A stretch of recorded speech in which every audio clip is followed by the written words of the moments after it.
আসসালামু আলাইকুম গাইস, আবারও চলে আসলাম এসআরএস ডেইলি ব্লগে। আলহামদুলিল্লাহ, আজকে আমার খামারে নতুন একটা গাভী বাচ্চা দিয়েছে। গাভীটা মাশাআল্লাহ নাজুস নাজুস হয়েছে।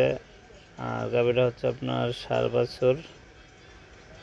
এই যে আমি দোকান থেকে চলে আসছি গাভীটা দেখার জন্য। আলহামদুলিল্লাহ, কোনো সমস্যা হয় নাই। গাভীটা খুব সুন্দরভাবে বাচ্চা প্রসব করছে। মা ছেলে উভয় ভালো আছে।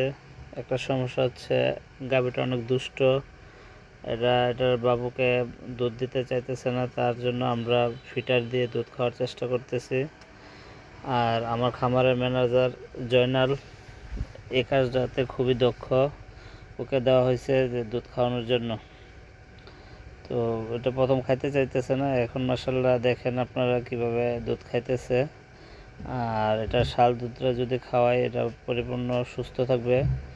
আর প্রত্যেকটা বাছুরকে গাভীর শাল দুধটা খাওয়ানো অনেক জরুরি। আর আমরা চেষ্টা করি শাল দুধ যেটা আছে এটা পুরাটাই খাওয়ানোর জন্য। তো একসাথে না খাওয়ায় কিছুক্ষণ পর পর খাওয়াবেন।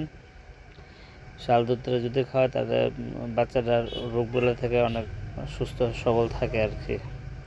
তো সবাই আমাদের এই গাভীটার জন্য দোয়া করবেন। ইনশাল্লাহ এই গাভীটার দ্বিতীয় বাচ্চা। মাশাআল্লাহ, এটার দুধের রেকর্ডও ভালো। আল্লাহ হাফিজ।